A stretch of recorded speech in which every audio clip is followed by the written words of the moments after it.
Today, we are going to be deck building, and there are lots of lessons that we're going to be instilling. Guy's a musician. He's going to be instilling some Charizard knowledge, some Charizard deck building knowledge today. Maybe a little bit. Yeah, we'll talk about a few things. Charizard is on the topic train for us, but we don't really have many tournaments to talk about. It's the winter break.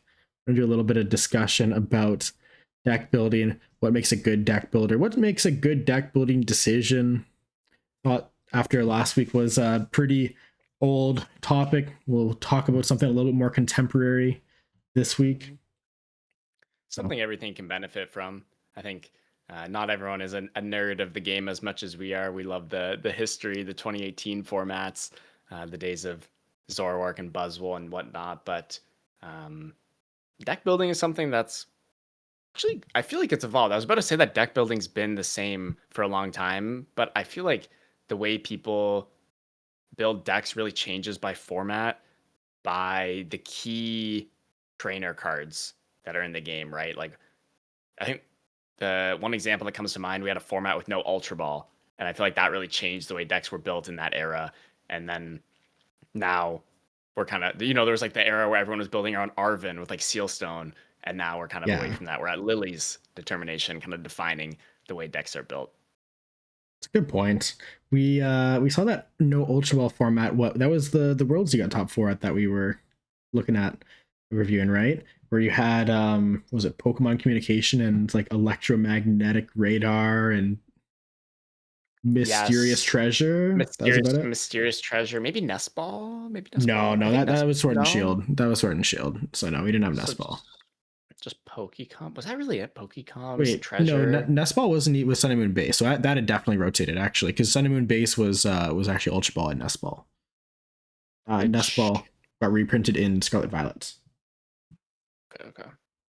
Yeah, it was, anyways, like right now, pretty bad support. I actually think those are formats that are actually, I think, more interesting because you have cards that are bad and you have to deck build around bad cards. I don't like when the power level in formats is really high. Like right now, we have a supporter card that says Shuffle Draw 8. We have cards that grab any Pokemon. We have Unconditional Boss. We have really good ace specs. Like the power level in this format is actually like insanely high. I think deck building is actually more interesting when the power level is low because deck builders are a little bit more forced to innovate and create new ideas that are good. Right now, I think most players can pretty easily just grab an established archetype and kind of just send it because there's been no power creep and most of the existing cards are really good in every archetype. You're going to see a couple copies of Lily's, Boss, and Ultra Ball in pretty much every major archetype. So, I mean, from a deck building perspective, the core of decks, I think, is a lot more stable than it has been in previous formats. Yeah, I agree. I think, I also think there's very low disruption as far as consistency goes. Like, yes, of course, we have item lock, right? We have Badoo, we have Jellicent, but there's not a lot of early game ability lock. There's no like attacking pressure really with that item lock as well. Like, yes, Jellicent kind of does damage, but Badoo doesn't really do damage. There's no path to the peak. Well, there's Watchtower, which is annoying for any Pidgeot Charizard enjoyers out there. I was actually that card's good. Actually, I was thinking about the tank Buffalon Kangaskhan decks in there right now. Yeah, destroy that deck with a Watchtower. Just destroy that deck with a Watchtower. Shut off the draw engine and the Buffalon, and then actually do damage. Yeah. I heard. I was like, I can't remember who I was talking to about this. It might have even been you about putting a Watchtower in Gardevoir. Was that you? No. Oh, you're leaking the sauce, man. The sauce, bro. The busted deck. I actually think that's like pretty strong right now. Well, let me rephrase. Like, if you like struggle with Charizard, which like I think the majority of Gardevoir players do, including myself, actually, like it's pretty good. I think Charizard is like the only deck that Gardevoir is like definitively unfavored into right now, except for like maybe Zoroark with Hero's Cape. Yeah. So I think actually Watchtower kind of covers one of your only bad bases right now. That's, I think, a good pivot for us to start talking about some deck building decisions. What makes putting a card in your deck a good decision? We can actually, maybe this is a good place to start. What makes putting a Watchtower into a Gardevoir a good choice, Rowan? What a great question, because it actually is such a complicated question. there's a lot of factors to consider. I mean, the first thing to consider is like, what is the watchtower doing? Like, why are we putting a watchtower in our deck, right? And so in this case, the main reason we want to put in the deck is to beat Charizard. And then the second thing I usually find myself doing once, I want to beat Charizard more. Here's this card that helps me beat Charizard. Okay, is this card useful against anything else, right? Then you can find some more value from the card. Like you just argued, finding some marginal value against Kangaskhan, maybe against just like Kangaskhan Absol decks, we're blocking their Kangaskhan. Blocking Blood Moon against Kangaskhan Yeah. Absol actually is a pretty big deal, right? One of their late game win conditions Oh. is Blood Moon Kill Fez, or Mew EX. That is actually a really big application. And I love how specific that is. And I think that's also really important to these applications.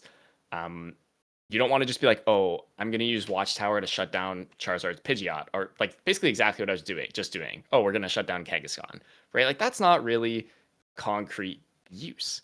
Whereas now, like you've mentioned, we're going to be shutting at the very end of the game. We're going to be shutting down Blood Moon, which is their primary win condition after we kill their Absol, right? Which is a part of a very structured plan. And I think tech cards especially need to be part of some kind of very structured plan most of the time. Yes, we one of our discussions actually we talked about Chiyu in Pulsar before NAIC, and that's like a very very structured plan that we had into Goldenga, where if you played it, you would win if you use the card correctly. But one of the interesting things about it is if you like attack with Chiyu too early, use Chiyu after they only had taken one prize card, they would just kill the Chiyu, and you actually can't one shot the Dengo with Charizard because you only swing for 240. So yeah, you got to have the use case for the card, but it has to be very specific. You can't just say, oh, I'm going to Chiyu kill Dengo. You actually have to be a little bit more specific with that use case and make sure that it's actually foolproof. So when we talk about like a watchtower in Guardy for this use case, well, I kind of think, how likely is my opponent to have a counter bump? Well, probably not very likely. This deck loses their Kangaskhan draw when I put it in play. They only play 2 stadiums. They can't search for the stadiums. Their deck doesn't inherently draw a bunch of cards. Like, I mean, from that perspective, it should actually do the job. But then the other thing you need to think about is, can I access that card for this use case? Well, I mean, my Gardevoir deck does play Secret Box, but seems a little bit harder to do. I mean, I play a Fez and Dippity and a Mew EX as my draw engine, and my opponent's ripping cards out of my hand all game. So there might be some spots where I'm forced to put Watchtower in play a little bit earlier than I'd like because they might rip it out of my hand. Maybe I just can't access it because they ripped that card out of my hand earlier in the game, like a Lilies or an Iono or the Secret Box. If you get Iono'd and then they use Claw of Darkness, which I think happens pretty commonly in that matchup, get Iono'd into the Watchtower or into the Secret Box, right? So there's a couple of different things you want to think about there. Maybe don't go down the rabbit hole entirely because it's a lot of ifs, but just trying to think generally speaking, can you access this card, and is this card going to have an impact for your use case? Actually, I think that leads to another idea of like what kind of decks you can put these tech cards into. Yeah. Sometimes I see people put one-ofs into decks that have no chance of accessing this one-of. And you have this one-of card in your deck and then just can't find it. I think actually a good example of that is this Absol Kangaskhan deck. You've seen a couple lists playing things like 1 Mist Energy, 1 Team Rocket's Watchtower in the Kangaskhan deck. I think these are actually like really, really poor ideas. A really, really good player, Ryuki, played 1 Team Rocket's Watchtower in the Kangaskhan deck. I actually think this is like really, really silly because your deck is just not accessing 1 Watchtower. Your deck doesn't draw cards inherently. You don't have direct search for it, and your use case is pretty specific for it. So you have a lot of ifs. There's no guarantee that even if you did play this card in a Kangaskhan deck and you pair it into Charizard Noctowl, you would even find the Watchtower in the entire course of the game. So if I'm going to play a one-of, it has to have a meaningful impact, and of course I have to be able to access it. So decks that draw a lot of cards, like Goldengo, can utilize one-of tech cards a little bit better, right? So you see Goldengo playing Picnic Basket. Well, it's a little bit harder to access because you don't usually want to burn Arven on Picnic Basket, but hey, I draw a lot of cards. I might be able to find Picnic Basket naturally. I might be able to find Superior naturally and then use Arven for the Picnic Basket afterwards, right? Or you have decks that can just search for the tech card, right? You're looking at things like Quick Search, or you're looking at even things like Recon Directive, right? Recon Directive if you can order your deck, you can find a one of, right? You see occasionally see Rare Candy played in this deck. You see Jamming Tower include as a tech card. Sometimes you would even see Neo Upper be that quote unquote tech card. You would play this old version of Dragapult Dusknoir before Lilies came out, before Hilda came out, but you never shuffled your deck and you could just cycle into the Neo Upper guaranteed. These days you have Hilda, so you don't really have to worry about that as much, but it was a very, very important use case and still retains, I think, some of that value. Yeah, and I think part of those tech cards is also, well, really just building off your idea of being able to reliably use it. It's like, when do you want to use this tech card, right? If you need this tech card on the first turn of the game, and like on the first turn, you have a lot less search, you're going to have a lot of cards in your deck, it's going to be much harder to find. So if your plan is to play one Watchtower and find it on turn one to block a Fan Rotom, that's a pretty bad plan. But like you said, if you're going to have 3 turns with Dragapult to find your Neo Upper energy, well, okay, we're probably going to see, you know, 30, 40 cards of our deck by the time we actually need to use Phantom Dive. That might be ambitious, 40 cards. I don't know. But you get the idea. Dude, You're Lily seeing a into lot of cards. Fez into Recon. I don't know, Yeah, man. You're doing maybe, drawing yeah. a bunch of cards.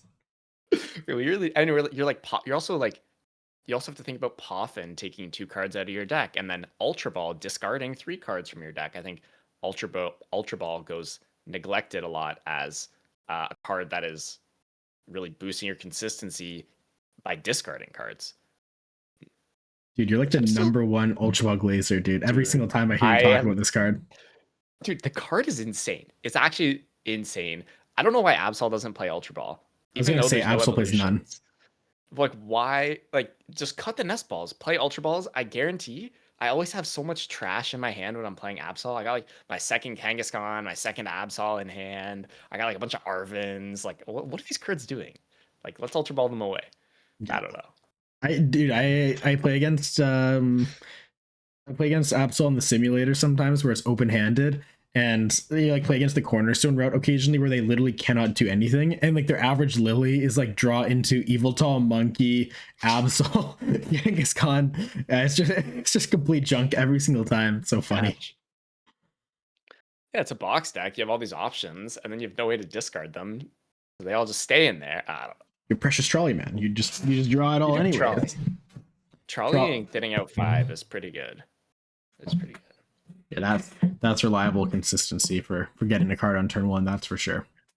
I mean, it makes finding a card on turn 1 a lot better if you're like, your trolley is kind of like a tech consistency card in some senses, right? Like I don't know, it's a one of. It's not really a tech card, but you can reliably run your deck through one ofs, I think, pretty reliably as long as you can access them. So even with a tech card like, one trolley, you can run through that if your deck plays 4 Arvin and 2 gears and has run errand potential before you even hit those gears or hit that Arvin, right?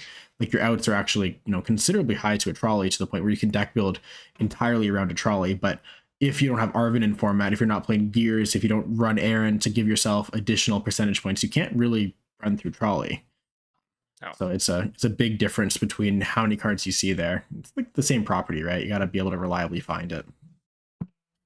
And I think this Kangaskhan is a little unique in that it can play a ton of gears and it has a Kangaskhan to draw as well.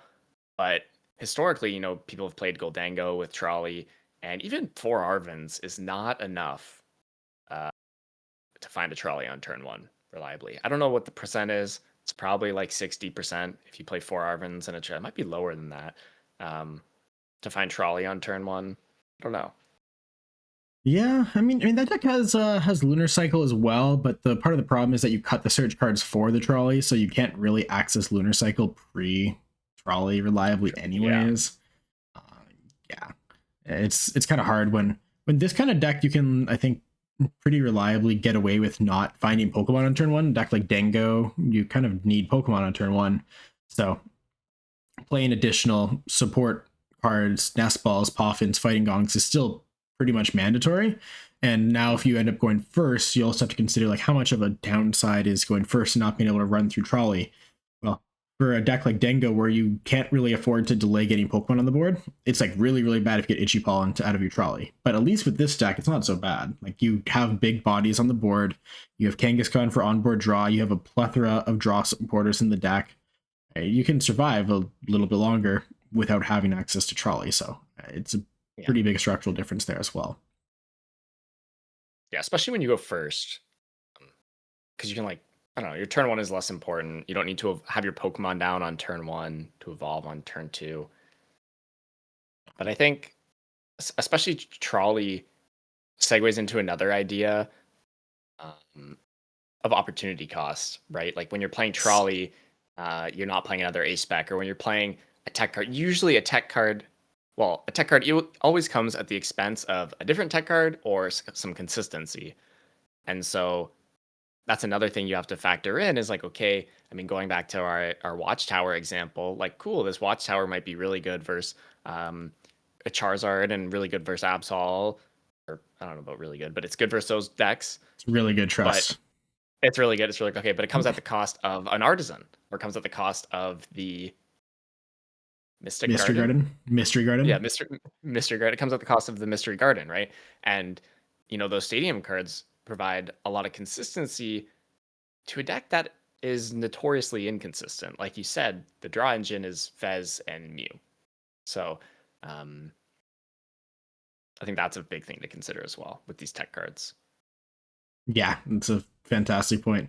With Guardia specifically, you at least get to the point with these one of tech cards where you're able to thin a lot of cards in your deck due to Earthen Vessel. So similar to your point on Ultra Ball, like whenever you have cards with thinning properties, when you play extra copies of like cards like Research in your deck, Secret Box, Ultra Ball, Earthen Vessel, right? These are all really, really good cards to just get rid of other cards. Right? At the end of the game, in almost every deck, you'd like to have a deck composition that contains exactly the cards you want to see and nothing else.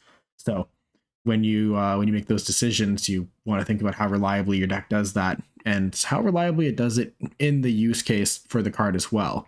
For example, if my tech card is for Dragapult, it's not as easy to reliably find a card against Dragapult because I play the first 3 turns of the game, generally speaking, under item lock. So I don't even have the opportunity to use Earthen Vessel, to use Ultra Ball, to use Secret Box, right? So even if my deck is naturally good at thinning, maybe in the use case, it's not actually good at thinning. So there's like a lot of good things for you to consider.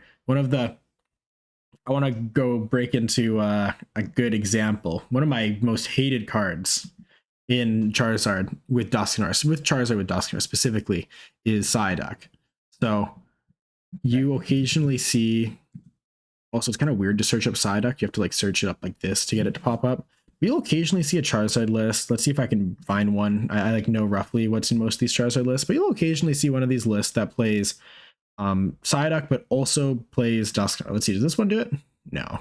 But you'll occasionally see one of these decks, and you're like, okay, well, Psyduck is a card that shuts off Dusknoir. And hey, I'm playing Charizard. My deck is bad against Dusknoir, or not, it's bad against Dragapult, and Dragapult plays Dusknoir. So this must mean that it's a good idea for me to put this card in. Also, shout out how many like of these like non-Dusknoir versions of the deck I'm seeing. There's actually a lot more in day 2 than I thought. It's a little bit of a tangent. I don't think I'm going to actually be able to find one, and there's a good reason for why I'm not going to be able to find one, because it's not good. it's generally pretty bad.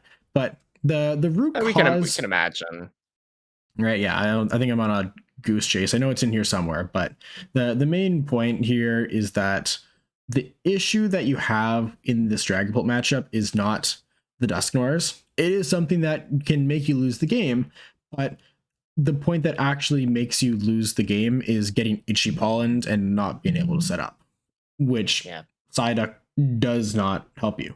Your other issue is that you cannot one-shot a Dragapult once a Dragapult actually hits the board. So if we want to beat Dragapult, we need to solve these 2 problems before we even get to the idea of like having a Psyduck in the deck. Or like if I toss a Psyduck into my Noctowl Zard, it's not suddenly going to fix all my problems just because it's in there, right? So we need to first address this core problem of setting up under item lock. So this means extra Arvins, extra Evos, extra Pidgeotos, extra Charmeleons, right? If we can get set up under item lock, we solve this core problem. Number 2 is one-shotting Dragapult. Dragapult's never going to one-shot us, right? They're doing 200 plus 6, but if we sit there in Burning Darkness for 240, 270, 300, we're not getting anywhere, right? We have to be able to one-shot a Dragapult, otherwise they just out-trade us. So then we need to look at damage output, right? We need to look at Duskulls. We need to look at Max Spell. We need to look at Monkey Dory. We need to look at cards like maybe Kieran, right? I've seen a few lists playing that card as I was going through there. So if we can solve that issue, then we're actually going to have a chance. But when I think about a card like Psyduck, it's actually very anti-synergistic to this goal. If I'm playing Charizard with Dusk Noirs and I have Duskulls on my bench and Psyduck on my bench, I can't use my Duskulls. And as a result of me not being able to use my Duskulls, I can't take a one-shot knockout, nor can I force my opponent to take prize cards to increase my damage output because my Duskulls are unusable.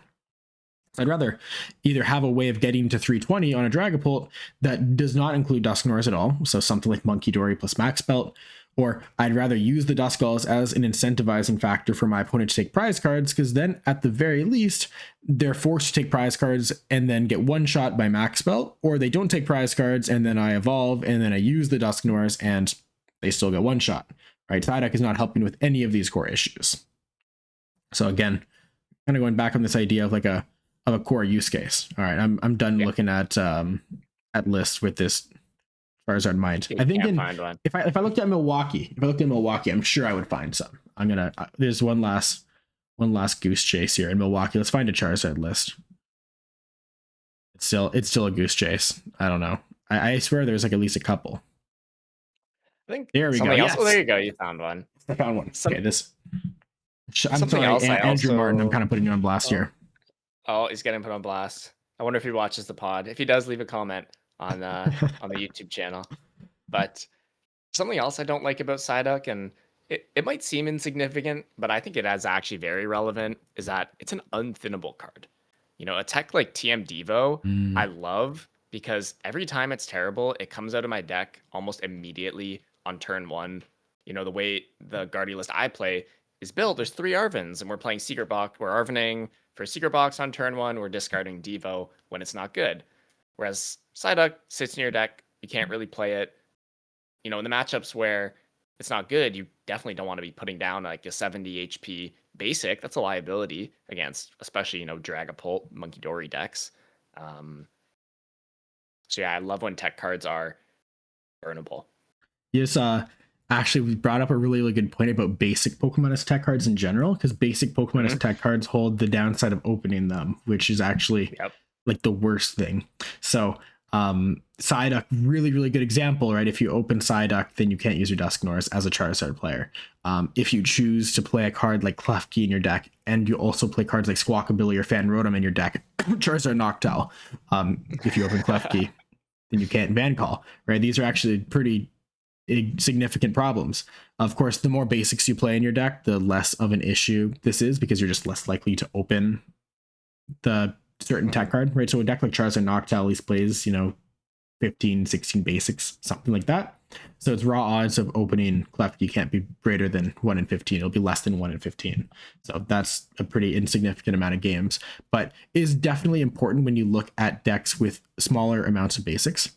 So when we at the start of the format, we looked at Blood Moon Ursaluna, or we started the rotation, we looked at Blood Moon Ursaluna in Dragapult, and you had to figure out the drawback of opening Blood Moon if it was worth playing as an attacker. I mean, retrospectively, you look at all Dragapult lists, you say, okay, well, every Dragapult list plays a Blood Moon, we're going to play a Blood Moon in our deck.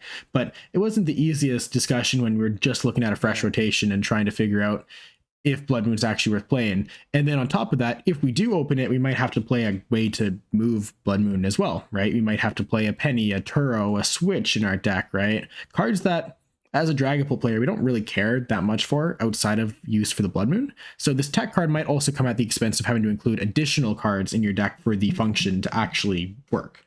So sometimes that one card package also includes a Turo, or maybe you need to play additional tech cards for the entire game plan that you're looking at for the use case to be viable. Let's say you want to play Grand Tree as a tech card in your deck. You probably want to play Colress's Tenacity in your deck to search for Grand Tree, right? So now you're looking at more than just one slot for this tech card to be applicable.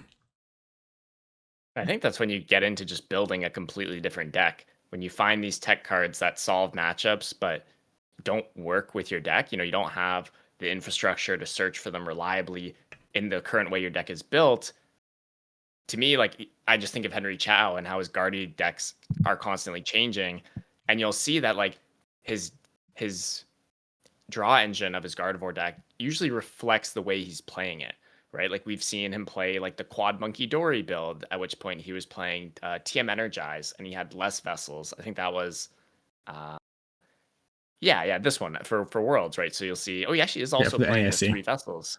But yeah, so he's playing the TM Energize with the Monkey Dories, right? Because his, well, I mean, his tech was really just no text. His tech is just for this one, just put a bunch of Monkey Monkey Dories Dories. in play. Yeah.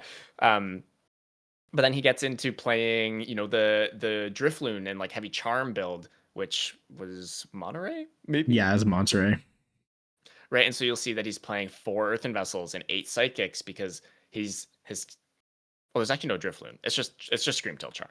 Yeah, it's just But yeah, the idea is okay, so his tech in this case, I mean, it is a tech, I think, it's very specific, like we're mentioning. I think for this one, the specific use case was on turn 2 or turn 3. He wants to blow up a Goldengo with Screamtail Bravery Charm, right? And yeah. so that's his plan to beat Dengo, and so he's building around it. And I assume at one point, this Screamtail plan was the plan with a deck that wasn't built to do it, right? He was playing his Quad Monkey Dark Guardy deck, and he was like, "Oh, I want a Screamtail on turn 2."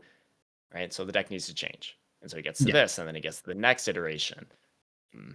Yeah, it's hard to look at a deck like this out of context and say why this deck is good or bad unless you actually look at why the format was, or like where the format was structured at a given point, where the matchups were that you needed to beat, what you could afford to lose to.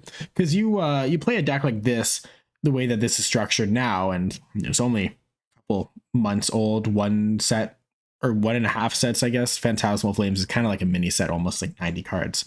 And this deck is like horrible. And there's a few reasons why, right? A, Dango Rocks has a pretty different game plan for you. They can single prize board you. They can take the first prize card with a single prize board, and you can't really 2/2/2 on them in the same manner. They're also a lot more aggressive and a lot quicker. So keeping up with that is actually tougher. Number 2, this deck has a pretty bad Guardy Jelly matchup. Guardy Jelly at the time had a pretty unoptimized deck list. Guardy Jelly wasn't super popular because it just flopped Worlds. So people weren't really believing in Guardy Jelly in the first place. So you didn't really have to respect the fact that you were worse off in the mirror as a result. But you also even just look at choices like the double TM Evo and you say, okay, well, I mean, they're respecting Dragapult, right? You even just look at the next iteration of this kind of turbo Guardy almost. Not exactly the same, but this version of the deck takes a completely different approach while still maintaining Screamtail as one of its very core attackers, right? Still playing double charm, but you see this deck is just completely chosen to disrespect Dragapult. So if you kind of take that into context, you understand that, okay, well, for this event, they were okay with sacrificing the Dragapult matchup. And I haven't actually looked at the Monterey. I know roughly what the percentage of Dragapult is in the Pittsburgh or in the Milwaukee one rather. But I think if I look at Dragapults for Monterey, you can see, it's a 19%. It's pretty big. Mm-hmm. But then if I look at Milwaukee, where they made the decision to kind of sacrifice the Dragapult matchup a little bit more, I can see it's down almost half to 10%. So very strategic choices that are made mostly by figuring out what matchups you need to beat, what matchups you can afford to sacrifice at a given time. And that's usually what's going to determine the validity of your tech slots. What matchups you need to beat, what matchups you don't need to beat, and how flexible you can be within that. When it comes to this Dragapult choice, I mean, your Dragapult matchup's just abysmal when you play one Curlia and no Jealous in line and no Evo, right? You're just going to have a miserable time. And they just chose that it's an okay tournament to do that for. And you can't, again, you bring this exact 60 to a tournament now, and you're terrible. You're in really, really big trouble because I'm too far gone now. But that list there with the double energized, no Evo, right? You bring that to a tournament now and you're just in terrible shape because, Dragapult's actually creeping up on 15%, I think, right now for Toronto. Yep. You got Jelly Guardy probably creeping up on 12, 13% as well. It's been on the rise consistently every single tournament. And you're starting to look at a meta that even almost replicates levels of item lock in like Atlanta. where we're at like 30% item lock. So disrespecting item lock with your deck choice feels very criminal, and I agree. have to So I figure think, out what that means for your deck.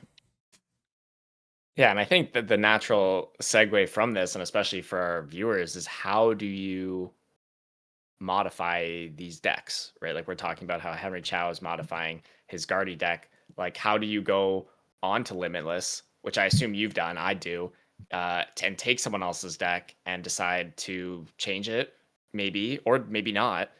How do you go through that thought process? It's a good question.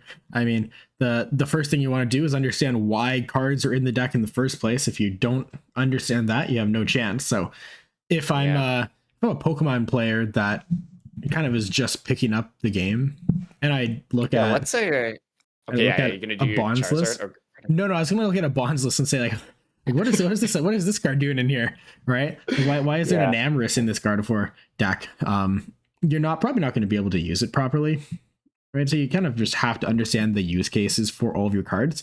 Like a card can be objectively good and then also terrible situationally because it doesn't actually fulfill the right use cases in the meta.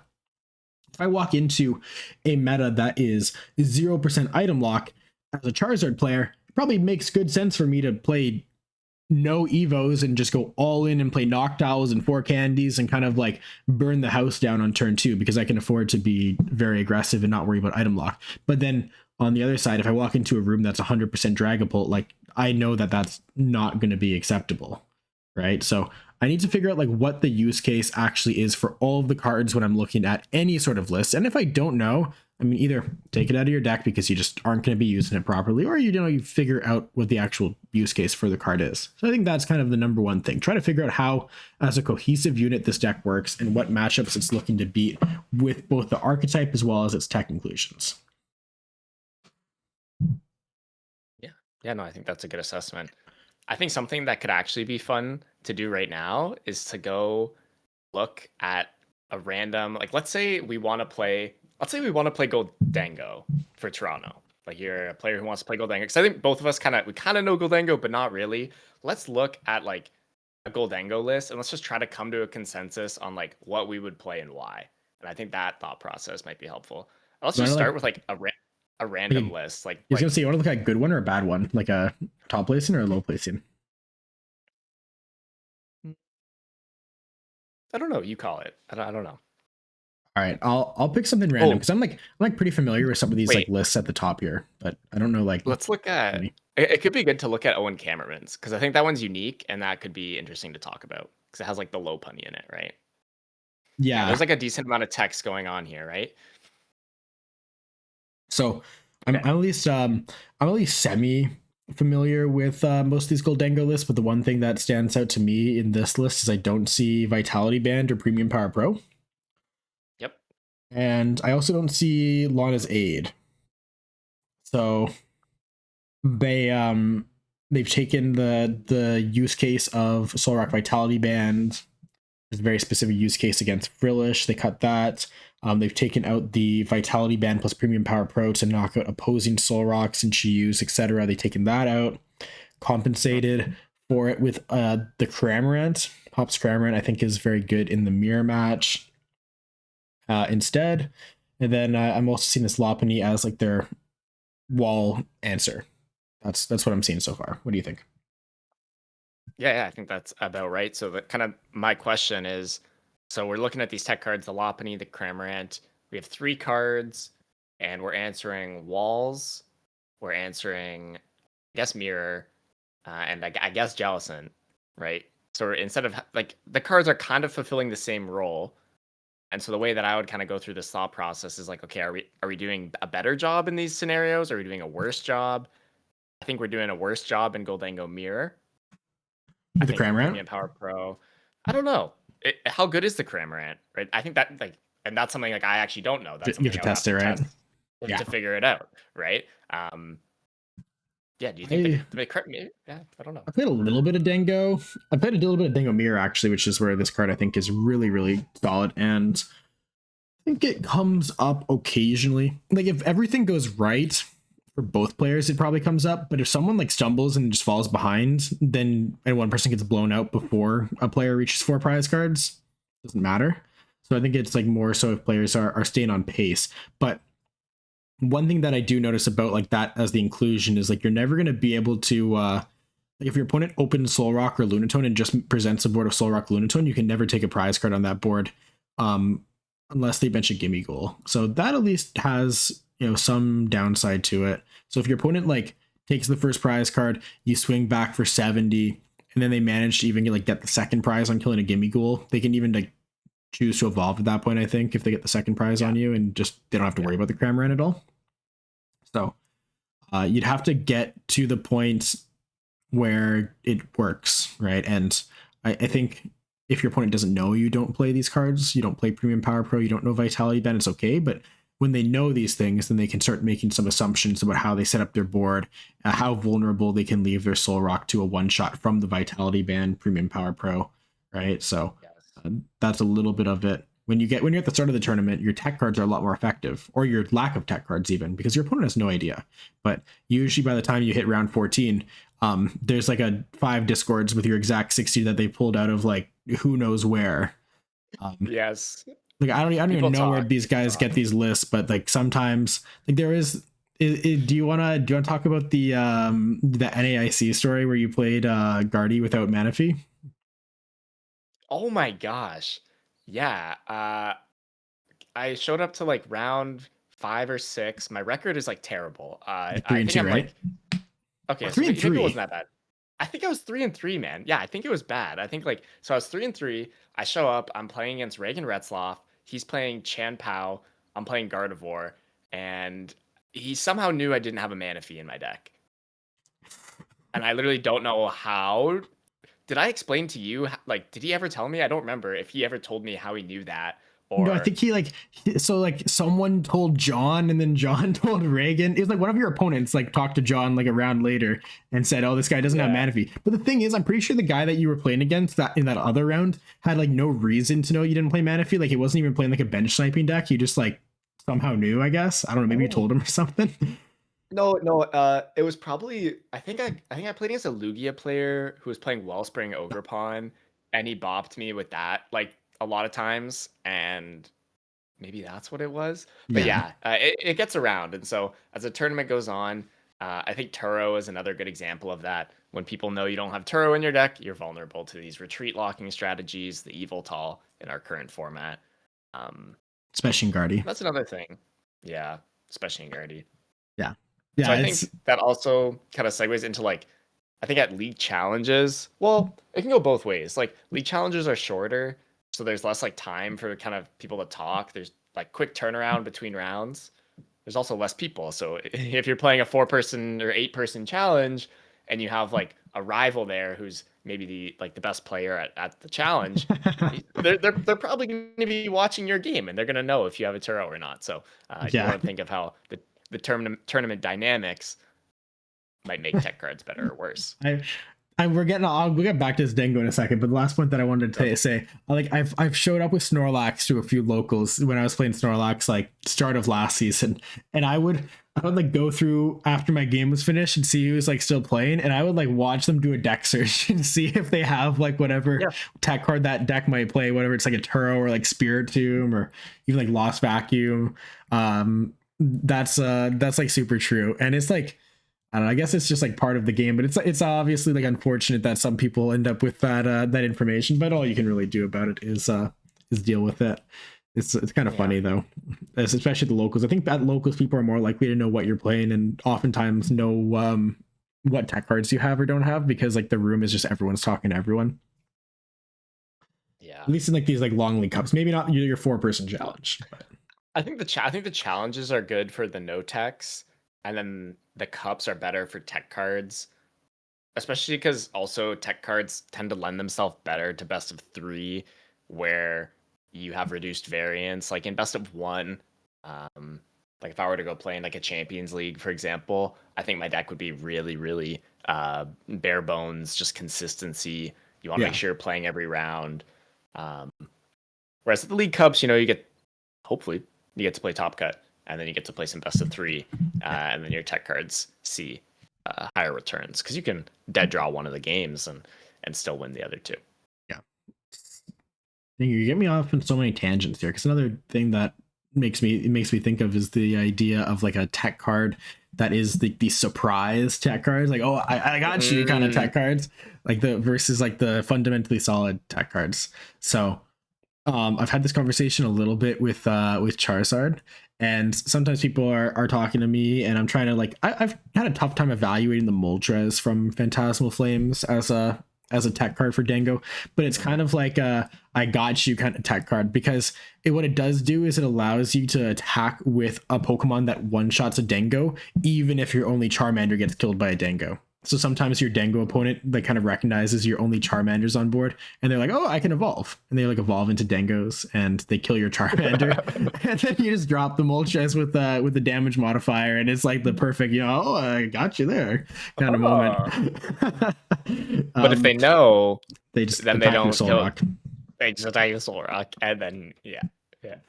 So there's a lot of value to tech cards that are good in best of 3 in the sense that they're fundamentally solid. They're not like relying on your opponent to make mistakes. And a lot of tech cards do kind of fall under that role, where if your opponent isn't aware of it, they might mess up, and if they're aware of it, they might not mess up. Like one that I considered for Pittsburgh, I was going to play a very similar list to what Henry Chow played to Monterey, but I wanted to cut a countercatcher for a Frillish because the Dango matchup was kind of annoying, and that was sort of like triple charms. The idea was like, if they kill your Gardevoir, you just like slam 3 Frillishes with Bravery Charms and they run out of energies. But if your opponent is like aware of that, then they can adjust accordingly as well. All right. So again, probably it's like not a terrible game plan, but it is like kind of a got you kind of moment, and then it loses a lot of its value when your opponent is aware that that's something they need to play around. So in a best of 3 environment, you're more wanting to play fundamentally solid tech cards, and then in best of 1s, maybe a Champions League or a League Challenge, whatever, you can kind of get away with a little cheese. Makes sense. Yeah. Okay, back onto the topic of this Goldango deck. Yes. The last thing I wanted to mention here with this Cramorant is Cramorant was actually supposed to be really, really good at dealing with Frillish. It is really good at dealing with Frillish. It does 120. So if they take a couple prizes, which oftentimes these Dango decks or the Guardy decks do, because they've cut the Devo a lot, so now their game plans are like taking the prizes on the rocks. And the Cramorant can one-shot Frillishes, but one thing I notice here is that they don't play the Vitality Band to use with Cramorant, which means you can't kill a Frillish with Bravery Charm still. So I'm not a huge fan of that structural adjustment. I think that the Vitality Band Premium Power Pro is a little bit better. Okay, and Lopunny. How do you feel about Lopunny? So sometimes you play tech cards that I mentioned, you need multiple tech cards to kind of accomplish the purpose. So Lopunny here's a 2-card inclusion versus Mawile, which is a 1-card inclusion. How do you evaluate if it's better to play a Lopunny line in your deck or a Mawile line in your deck? Yeah. Or just a Mawile? I mean, you go through pros and cons, right? So I think the way I structure my thinking is the first thing I think about is which one's better overall. Yeah. Without even considering Lopunny's 2 cards, if I can determine that Mawile is better than Lopunny and Lopunny's 2 cards, like I'm playing Mawile, right? So that's kind of the first thing I do. So when I'm kind of pro-conning them, they both do a lot of the same things. They both answer Cornerstone. Lopunny seems a little worse. Maybe better. I think worse. I think it's worse. Well, because like with the Mawile, they can boss it up and smack it when you put it down with an energy. Well, they can boss up the Baniri. It's like I feel like it's the same. No, I got another Hagachi moment here, but it's not really a Hagachi. This is more fundamentally solid. They played the Evo, so you can Evo into Lopunny on the turn you bench it. Oh, true. Okay, so then you dodge that, and you get. I was actually looking for an Ultra Ball here. So yeah, it's probably solid, and it's probably more solid at dealing with Cornerstone with the Evo. But like the thing is, you have a 3-card, let's call it 2.5-card package, because Evo is like decent against like Dragapult or something like that, right? You can like put Dangos in play. But you're looking at like a 2.5-card package now, as opposed to like a Mawile. So yeah, maybe it's more comprehensive at dealing with Cornerstone, but you're also comparing a 3-card package to a 1-card package. Like this deck has -1 Fighting Gong from what it normally plays, so you kind of sacrifice a little bit of consistency there. You've taken out the Premium Power Pro Vitality Band combination for Cramorant, right? So you're a little bit worse into Dingo, so you have to look at that idea again of opportunity cost. Is it worth including 2.5 or 3 cards, whatever you want to call it, to deal with Cornerstone, or do I kind of just accept either a worse answer in Mawile, or do I just say I play no answer? Right, you have to look at pros and cons, and then probably also meta share. Also, Lopunny answers Crustle, which If you're a junior, that's relevant. Junior, that is very relevant. Very relevant. Yes, or maybe one of your locals likes to play Crustles or a Crustle, right? That then you can think about that. Yeah, I think on surface value, like when I'm kind of evaluating this Lopunny without thinking about it a lot, it seems a lot worse than a Mawile. It seems like it's just as good against Cornerstone, and its other uses are pretty niche. I don't really see, like, it kills Crustle, and I don't really see anything else that it does, so I think it's not worth it. But I feel like maybe I'm missing something because Owen Cameraman is a pretty smart guy. So maybe there's some use case that I'm missing. I don't know. I would say like probably not, because so Lopunny is sometimes a good attacker just objectively. Like you can set it up, swing, eat a hit, Turo that comes up. Yeah. But the thing that also talks about is you have to be able to find the Lopunny, and he's playing Evo, which implies like this very coordinated game plan to get it up against slower decks. So you can't just kind of get a Lopunny into play out of nowhere and then just say, I got it, right? It's more so going to be like evoing into it under item lock against Frillish or Jellicent. Right. Or against Frillish, not Jellicent. Against Frillish, it's going to be getting it set up against Cornerstone. So, I mean, I think maybe the one thing that is worth thinking about a little bit more there is, the Evo is also an out to Lopunny under item lock. So if your opponent's trying to hit you with the Frillish spam, Frillish shuffle, then you can get into Lopunny. You can kind of just start taking prize cards. Probably not that effective if your opponent is playing Devo. Probably a little bit too slow if they're playing Devo. But if they're not playing Devo, it probably works really, really well, actually, because they can't really deal with the Lopunny, and they can't really deal with everything at once. You'll probably get your items back. So I think maybe a little bit of a read there on Devo counts in Jelly Guardy being a little bit lower. First place LAIC, second place LAIC, both not playing Devo. Maybe that makes you a read where you think that you can cut, or you not cut. You can play an answer that's a little bit more vulnerable. And then the one thing I don't know. I need to test this Secret Box Dango list. I've been very, very gung ho on playing Prime Catcher, but I look at the Secret Box list and I say, wow, this list looks really, really consistent. It's got 4 Arven Secret Box. It's got +2 Poffins, -1 Fighting Gong, -1 Artisan from the kind of standard list with 4 Poffin, 4 Fighting Gong, and 4 Nestball, 1 Poffin. But it's got Secret Boxes +1 consistency card there as well. And then you kind of see, right, when you get this Mawile into the deck, you end up with more slots kind of lying around here. You end up having space for the 4th boss that you could now need with the Secret Box because you don't have Prime Catcher. You have space for the Picnic Basket to still fit in there. So this deck actually is very, very bare bones. I actually quite like this list. I don't ever love Secret Box 1 Stadium, but outside of that, I think that this list actually does a really, really good job of utilizing that deck space, where it takes that 3-card package, turns it into 1, and then makes your deck fundamentally just much, much more consistent, which probably makes your deck overall a little bit more powerful. I think I generally almost always err on the side of just make the deck generally better. I think sometimes you can find some tech cards that are really genius, and they have really large impact for 1 card in a couple matchups, but for the most part,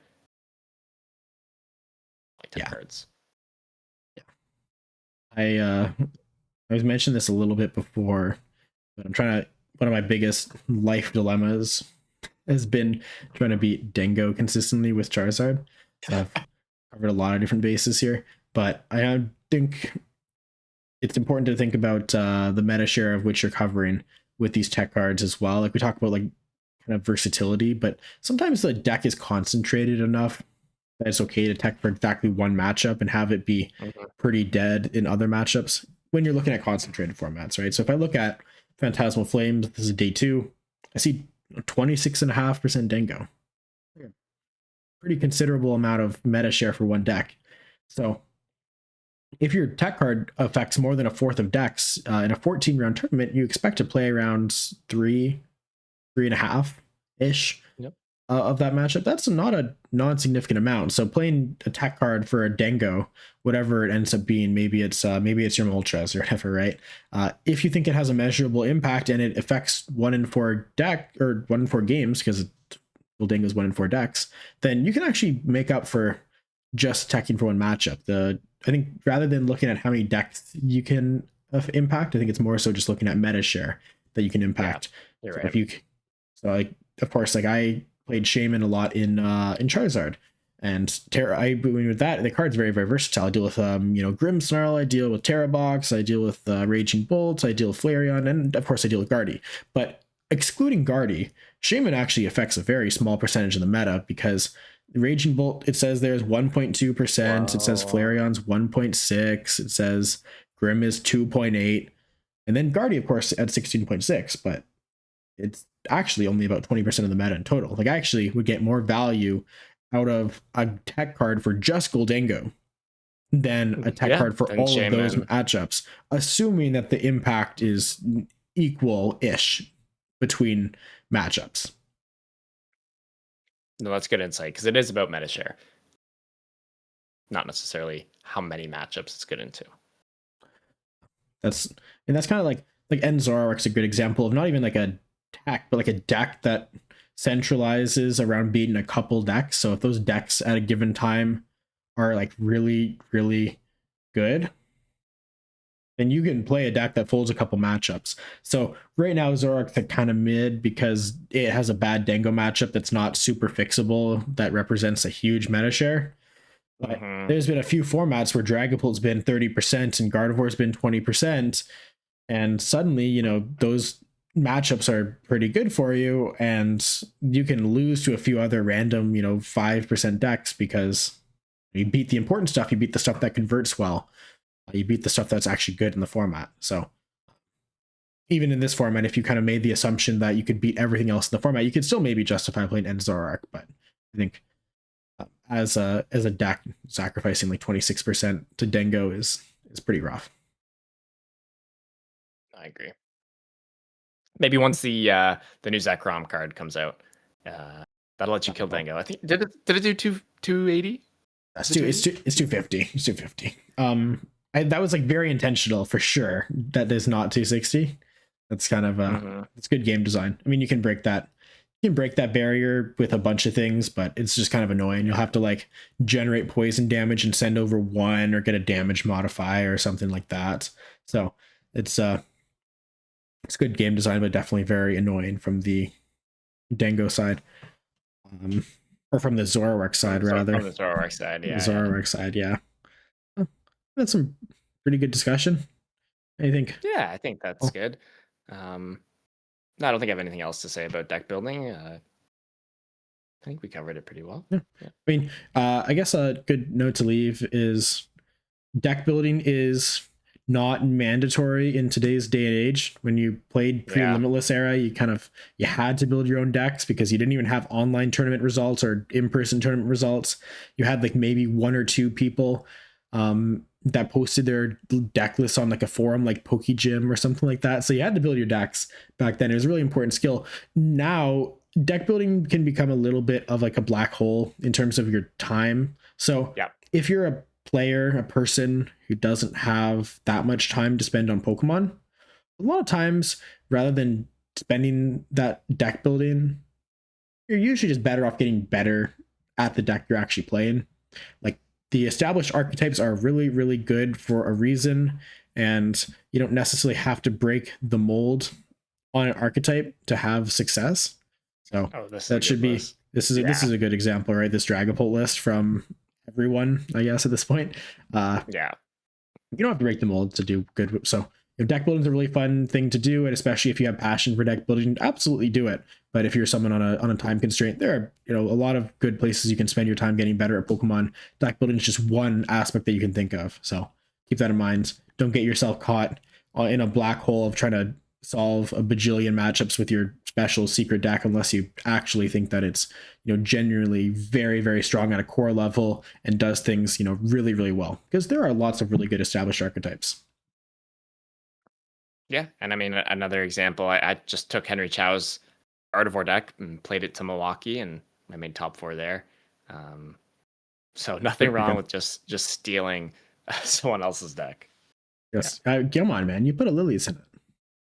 Yeah, and I changed the Ralts and Curlias to the new ones that were obviously better.